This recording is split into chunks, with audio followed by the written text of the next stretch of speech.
Good morning, Pine Spring first grade families.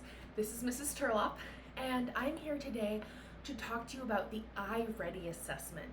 Your first grade student is going to be doing 2 different assessments over the course of the next few weeks, and these assessments are for your teachers, Miss Moss, Miss Bowser, Miss Bucaris, Miss Strong, and myself, to understand where your student is in their learning. And so, because we can't administer these tests, they are going to be taken at home. So this video is to let you know about the process, what it entails, and how to get you set up for success. So let me share this with you a little bit bigger. In order to prepare kiddos for the IReady test, the most important thing you can do is try to motivate your kiddos. Let them know that what we're doing is going to tell their teachers what they know and what they haven't learned yet. There is absolutely no harm in not knowing the answer on this test. This is one of those amazing tests that changes based on what students know and what they need help with. Let me tell you about it. The IReady assessment is going to be administered at home for first grade.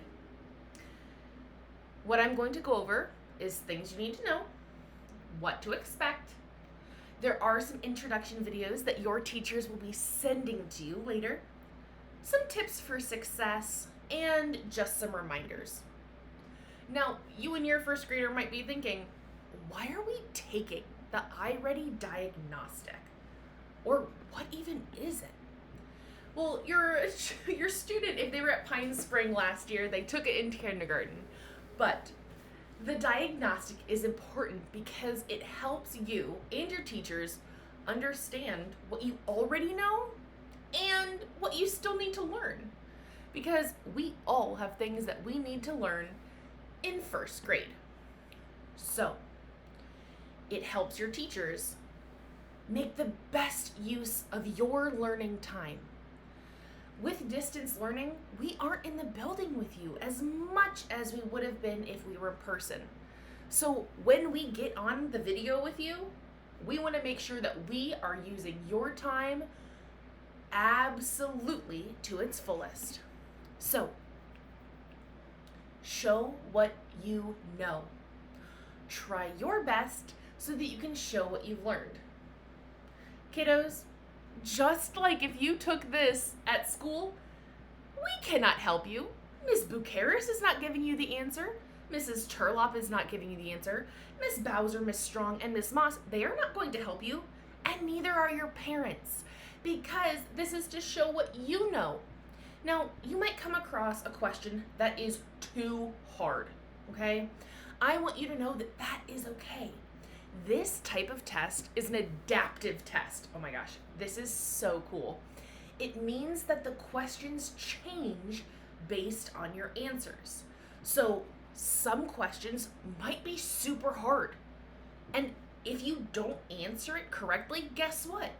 The test changes the type of questions and it will make it easier. The way this works is by giving you some hard questions and some easy questions. Eventually, what we come to find is the just right questions. And those just right questions are the types of things that your teachers will be teaching you this year. So, why is this so important now? Last spring, you were learning at home. Remember? You were learning at home, whether that was by yourself, with a packet that you got from Pine Spring, or maybe it was on the computer. But doing your best on this now is going to help all of us, all of the first grade teachers, know what you learned while you were still at home and what we can do to help you move on as a first grader and eventually be a second grader. So what should you do? Take it. Remember, this test is adaptive. It's going to change based on what you need. So try your best, but know that you are going to get questions that you don't know the answer to. Here's what you do. You try your best and you move on. Don't rush though. Make sure that you are trying your hardest, not just rushing through, or spending too much time on one question. That part's super important. Because I know that if I spend too much time working on one thing, sometimes I get frustrated and then I feel like giving up. This test is not something that you are going to get a grade for. It's not. It just tells us what you need more of and what you need less of. So please, do your best. Take your time, but also don't just sit if you get frustrated, okay? So, when you come to a question that you don't know the answer to, it's okay. Choose the best answer and move on. You might get stuff that's way too hard. You might get stuff that's way too easy. Our goal is to find the just right ones. Here's what this looks like. So when you log in, you're going to see this. You're going to take the reading assessment on October 5th, and you will take the math assessment the following Monday. If you can't do it on Mondays, guess what? You will have the whole week to complete it. Don't worry, your teachers will remind you. After you choose the test, we tell you, the test of the week rather, you're gonna see a page like this. You click the green button to start, okay? Then it's gonna show you a video, and after that video, you have to click on each button to watch a video about the tools.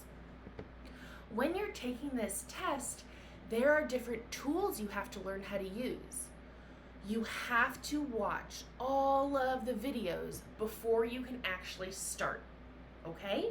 That's so important. You might be thinking, oh, I just want to get right to this. I'm so excited. You've got to learn the tools, my friend. And then once you start, you're going to see a student survey. And here's what the survey's asking you. Are you working in your school building today? So if you are taking this at Pine Spring and you are at SAC, then you click yes. And guess what? If you are taking this from your home or wherever you're doing distance learning, you click no, because you're not at Pine Spring. Then you click the green arrow to move on. So remember, we're not gonna rush. We're gonna read each question and answer choice carefully and try your best. Just like when you're at school, your teacher and your family cannot help you. If you had any concerns about that middle one, about reading each question and answer carefully, I want to let you know. IReady actually has a button that the questions can get read to you at home, okay? So if you just thought, oh my gosh, I don't know how to read big words yet, that's okay. It can read it to you. Just like if you're on Mayan or Unite for Literacy and you press the button to have it read to you, same thing on this. So no stress for you. All right, my dears, other helpful tips, show your work. For reading, read each thing very carefully. And then last but not least, check your work. See if it makes sense and it's exactly what you want to say. So let's try a reflection. To do my best and IReady, I will... What will you do? Tell the person next to you what you're going to do. To do my best and IReady, I'm going to take my time, check my work, and I'm not going to get frustrated. I hope you agree. So, my dears, you will rock it. Miss Strong, Miss Moss, Miss Bucharis, Miss Bowser, and I, we are all so proud to be your teachers, and we cannot wait to see what else we get to teach you after you take this IReady test. Something that your family might also need to know is this. If you cannot or are not willing to take the IReady diagnostic test, we need to hear that directly from you so we can document that. So if you are saying, no, my kid is not taking this, please tell your teacher immediately. Thank you so much for all of your time. I hope this was helpful. And again, we cannot wait to see what you know and what we have the privilege of teaching you this year. Bye.